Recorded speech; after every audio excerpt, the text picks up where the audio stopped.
Welcome simple life with DK. வஜ்ர மீன் இன்றைக்கி 1.25 கிலோ வாங்கிட்டு வந்து வச்சுருக்கோம். அது நாட்டு ஸ்டைலில் பண்ணலான்னு ஒரு ஐடியா. நல்லா வாஷ் பண்ணி வச்சுருக்கேன். மசாலா ரெடி பண்ணிடலாம். தேங்காய் ஒரு முடி 1.5 முடி எடுத்துருக்கேன். தேங்காய், பூண்டு தேவையான அளவு பூண்டு, மஞ்சத்தூள், வீட்டில் அரைத்த தனியா பொடி, குழம்பு மிளகாய் தூள். இது நாங்களே ரெடி பண்ணது தான். வீட்டு குழம்பு மிளகாய் தூள். இது மிளகு 1 ஸ்பூனு, சீரகம் 1 ஸ்பூனு, வெந்தயம் சின்ன ஸ்பூனில் கொஞ்சோண்டு, தக்காளி, இஞ்சி. அடுத்தது தாளிப்புக்கு இதெல்லாம் எடுத்து வச்சுருக்கேன். வெங்காயம், பச்சை மிளகாய், கொத்தமல்லி, கருவேப்பிலை. அரைச்சாச்சு மசாலா. புளி கரைசலுக்கு கரைச்சி ஊற்றிக்கலாம். புளி பாருங்கள், எண்ணெய் நல்லெண்ணெய் போட்டு செஞ்சால் ரொம்ப மீன் குழம்பு நல்லாயிருக்கும். எண்ணெய் காஞ்சதும் பச்சை மிளகாய், வெங்காயம்,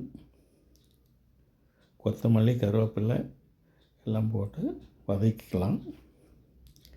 எல்லாம் வதக்குறோம். நல்லா வதங்கட்டும்.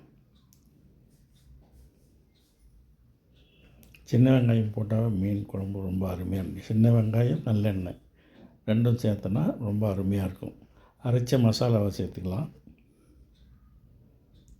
அரைச்ச மசாலா சேர்த்துட்டு ஒரு 2 நிமிஷம் அப்படி திருப்பி விட்டுக்கலாம். தண்ணி கொஞ்சம் ஊற்றிக்கலாம். அடுத்தது எங்கள் சேனல் லைக் பண்ணுங்கள், ஷேர் பண்ணுங்கள், சப்ஸ்கிரைப் பண்ணுங்கள். தண்ணி ஊற்றாச்சு. உப்பு சேர்த்துக்கலாம். அடுத்து புளி கரைசல் காமிச்சு இல்லைங்களா, அந்த புளியை கரைச்சி ஊற்றிக்கிறோம். இது நல்லா கொதிக்கட்டும். கொதிக்குதுங்க. பச்சை வாசனை போகிற வரையும் நல்லா கொதிக்கட்டும். அப்படியே எண்ணெய் பிரிஞ்சு வரும்போது மீன் போட்டுடலாம். மீனெல்லாம் எடுத்து க்ளீன் பண்ணி வச்ச மீனை போட்டுடுவோம். இது நாட்டு ஸ்டைலில் பண்ணுறதுனா ரொம்ப அருமையாக இருக்குது டேஸ்ட்டு.